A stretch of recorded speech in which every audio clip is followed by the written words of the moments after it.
ജീവൻ നൽകി സ്നേഹിക്കുന്ന കർത്താവിന്റെ സ്നേഹത്തിന്റെ കരുണയുടെ ആ നല്ല ഇടയന്റെ സ്നേഹം നമ്മളോടൊപ്പം ഉള്ളപ്പോ മറ്റെന്തിനെങ്കിലും കുറവും വരുത്തോ? ഒന്നുമില്ല. അതുകൊണ്ടാണ് കർത്താവ് എന്റെ ഇടയനാകുന്നു, എനിക്കൊന്നിനും കുറവുണ്ടാവുകയില്ല. ഇത് നിങ്ങൾ ഉള്ളുകൊണ്ട് ഏറ്റു പറയേണ്ട ഒരു സുഹൃതജമാണ്. കർത്താവ് എന്റെ ഇടയനാകുന്നു, എനിക്കൊന്നിനും കുറവുണ്ടാകില്ല. കർത്താവ് എന്റെ ഇടയനാകുന്നു, എനിക്കൊന്നിനും കുറവുണ്ടാകില്ല. കർത്താവ് എന്റെ ഇടയനാകുന്നു, എനിക്കൊന്നിനും ചുമ്മാ എന്ന് പറഞ്ഞുകൊണ്ടിരുന്ന ഒരു കാര്യമില്ല. പറയുന്ന കാര്യങ്ങൾ ഹൃദയത്തിൽ ഉറപ്പിക്കണം. God is my shepherd. ദൈവം എന്റെ ഇടയനാണ്. അവൻ നടത്തും, അവൻ കൈപിടിച്ച് നടത്തും. ആ ഇടയൻ എന്റെ പേരറിയാം, പേര് ചൊല്ലി എന്നെ വിളിക്കും. ചെന്നായിക്കൂട്ടം വരുമ്പോ, ശത്രു വരുമ്പോ ഇട്ടിട്ട് പോകുന്നവനല്ല കർത്താവ്. അങ്ങനെ ഒരു ഇടയൻ, ആ ബോധ്യത്തോടു കൂടിയാ പറയുന്നത്. എന്റെ കർത്താവ് എന്റെ ഇടയനാണ്, എനിക്കൊന്നിനും കുറവുണ്ടാകില്ല. ആ ഇടയൻ എനിക്ക് വേണ്ടത് നൽകും. പച്ചയായ പുൽത്തകിടിയിലേക്ക് അവിടെ നിന്ന് എന്നെ നടത്തും. എന്തെങ്കിലുമൊക്കെ ഒരു അസ്വസ്ഥ വരുമ്പോഴേ ഇടയന്റെ കാര്യം പോയിട്ട് അല്ലേ നമ്മള് സകലതും മറന്നു. അങ്ങനെ അനുഭവങ്ങൾ വരുമ്പോഴാണ് നമ്മൾ പറയേണ്ടത്. ഒരു ചെന്നായിക്കൂട്ടം വരുമ്പോഴാണ്, ശത്രു വരുമ്പോഴാണ്, മരണത്തിന്റെ നിലവീണ താഴ്വരകളൊക്കെ ഉണ്ടാകുമ്പോഴാണ് പറയുന്നത്, എന്റെ കർത്താവ് എന്റെ ഇടയനാണ്, എനിക്കൊന്നിനും കുറവുണ്ടാവുകയില്ല. മരണത്തിന്റെ നിഴൽ വീണ താഴ്വരയിലൂടെയാണ് ഞാൻ നടക്കുന്നതെങ്കിലും എന്റെ കർത്താവ് എന്റെ ഇടയൻ എന്റെ കൂടെയുള്ളതിനാൽ ഞാൻ ഭയപ്പെടുകയില്ല. ഇത് ഈ സങ്കീർത്തനം തരുന്നൊരു ഒരു അനോയിന്റിംഗ് ഉണ്ട്, ഒരു ധൈര്യമുണ്ട്. ഈ ഓരോ സങ്കീർത്തനം അതുകൊണ്ടാണല്ലോ നമ്മൾ ആ ഓരോ സങ്കീർത്തനം വായിക്കുമ്പോൾ ആ സങ്കീർത്തനം നമുക്ക് തരുന്നൊരു അനോയിന്റിംഗ് ഉണ്ട്, ഒരു അഭിഷേകമുണ്ട്.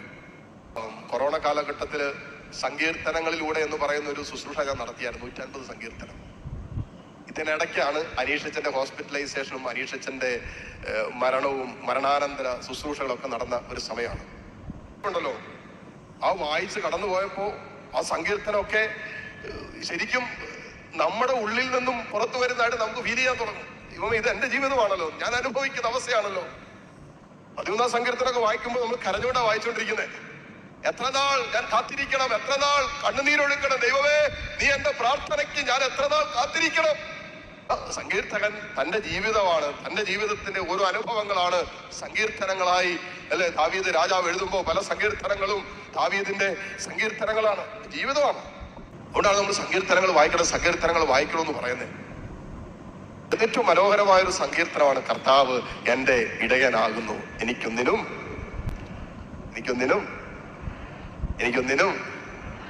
അത് എപ്പോഴും പറയണം കേട്ടോ.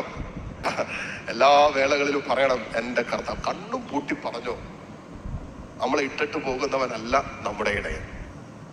ഈശോ ഞാൻ നല്ല ഇടയനാണെന്ന് പറഞ്ഞപ്പോ പറഞ്ഞത് അതല്ലേ, ചെന്നായിക്കൂട്ടം വരുമ്പോ ഇട്ടിട്ട് പോകുന്നവനല്ല, ശത്രു വരുമ്പോ ഉപേക്ഷിച്ചിട്ട് പോകുന്നവനല്ല നല്ല ഇടയൻ. സ്വന്തം ആടുകൾക്ക് വേണ്ടി ജീവൻ നൽകുന്ന ഇടയനെ കുറിച്ചാണ് ഈശോ പറഞ്ഞത്. ജീവൻ നൽകി സ്നേഹിച്ച പുത്രനായ യേശുവിനെ നമുക്കായി നൽകിയ പിതാവിന്റെ സ്നേഹം ആ പുത്രനെ നൽകിയെങ്കിൽ ആ പുത്രനോടൊപ്പം സകലതും ദാനമായി തരാതിരിക്കുമോ? അപ്പോ ഇതെനിക്ക് ഒത്തിരി ഇഷ്ടമുള്ള സങ്കീർത്തനമാണ്. എൻ്റെ പേഴ്സണൽ ലൈഫിലൊക്കെ നമുക്കൊരു അസ്വസ്ഥതയോ വിഷമോ സങ്കടമൊക്കെ വരുമ്പോൾ ഞാൻ എടുത്ത് വായിക്കുന്ന ഒരു സങ്കീർത്തനമാണ് കർത്താവ് എൻ്റെ ഇടയൻ. ആരും ഇല്ലെങ്കിൽ പേടിക്കൊന്നും വേണ്ടേ, കർത്താവ് ഇടയനായിട്ടുണ്ടെങ്കിൽ പിന്നെ നമ്മൾ വേറെ ആരെയും പേടിക്കണ്ട, വേറെ ഇതിനെ കുറിച്ച് അസ്വസ്ഥപ്പെട്ട. ഈ സങ്കീർത്തനം അവസാനിക്കുന്ന എങ്ങനെയെന്നറിയാമോ? കർത്താവിന്റെ നന്മയും കരുണയും ജീവിതകാലം മുഴുവൻ എന്നെ അനുഗമിക്കും. കാളും വലിയ വാഗ്ദാനം നമുക്ക് വേണം. നമ്മൾ അനുഗമിച്ചില്ലെങ്കിലും ഈ കർത്താവിന്റെ സ്നേഹവും കരുണയും നമ്മെ അനുഗമിക്കുന്നുണ്ട്. അവന്റെ നന്മയും അവന്റെ കരുണയും നമ്മളെ അനുഗമിച്ചുകൊണ്ടിരിക്കും.